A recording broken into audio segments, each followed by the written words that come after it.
Hello, ರಮೇಶನ್ ಮನೇಲಿರೋ ಕೋಳಿ ಸುರೇಶನ್ ಮನೆಗೆ ಹೋಗ್ಬಿಟ್ಟು ಮೊಟ್ಟೆ ಇಕ್ಕುತ್ತೆ.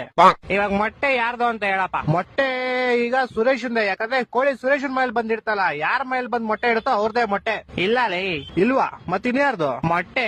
ಕೋಳಿದಲ್ಲಿ. ಈಗ ಒಂದ್ ಆನೆ ಈಜಾಡ ಕೆರೆ ಒಳಗ್ ಹೋಗುತ್ತೆ, ಆಚೆ ಹೆಂಗ್ ಬರುತ್ತೆ? ಹೆಂಗ್ ಬರುತ್ತೆ? ಹೆಂಗ್ ಹೋಗಿರುತ್ತೋ ಹಂಗೆ ವಾಪಸ್ ಬರುತ್ತೆ. ಇಲ್ಲ ಲೇ, ಮತ್ತೆ ಯಾವ ಆಗ್ಬಿಟ್ಟು ಆಚೆ ಬರುತ್ತಲೇ? ಹೊಟ್ಟೆ ಎಷ್ಟು ಉರ್ಸ್ತಾವ್ರೋ ಆ ಭಗವತ್ನ ನೋಡಿದ್ರೆ. ಒಬ್ಬ ಹುಡುಗ ಪ್ರತಿ ವರ್ಷ ಅವ್ನ್ ಬರ್ತಡೆಗೆ ಉಂಡಿಗೆ ₹1 ಆಗ್ತಿದ್ನಂತೆ.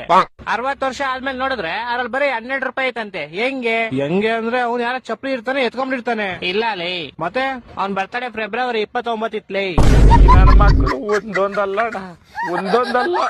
ಓಕೆ, ಲಾಸ್ಟ್ ಅಂಡ್ ಫೈನಲ್ ಕೇಳ್ಕೊಂಬಿಡು. ಹೇಳು. ಒಬ್ಬ ಹುಡುಗಂಗೆ ಹೆವಿ ಶುಗರ್ ಇರುತ್ತೆ, ಡಾಕ್ಟರ್ ಅವ್ನ್ಗೆ ಸ್ವೀಟ್ ಬಿಟ್ಬಿಡು ಅಂತ ಹೇಳ್ತಾರೆ. ಅವನು ಲೈಫ್ ಪೂರ್ತಿ ಸ್ವೀಟ್ ತಿನ್ನಲ್ಲ. ಯಾಕೆ ಹೇಳು? ಇದಕ್ಕೂ ಯಾವ್ದೋ ಉಲ್ಟಾ ಸೀದಾ ಆನ್ಸರ್ ಇರುತ್ತೆ ಪಕ್ಕ. ಯಾಕಂದ್ರೆ ಅವ್ನ್ಗೆ ನಾನು ಹೇಳ್ತೀನಿ ಕೇಳು. ಯಾಕಂದ್ರೆ ಆವಾಗ್ಲೇ ಹೇಳದ್ನಲ್ಲ, ಅವ್ನಿಗೆ ಶುಗರ್ ಇರುತ್ತೆ, ಡಾಕ್ಟರ್ ಹೇಳ್ತಾರೆ ಅದಕ್ಕೆ.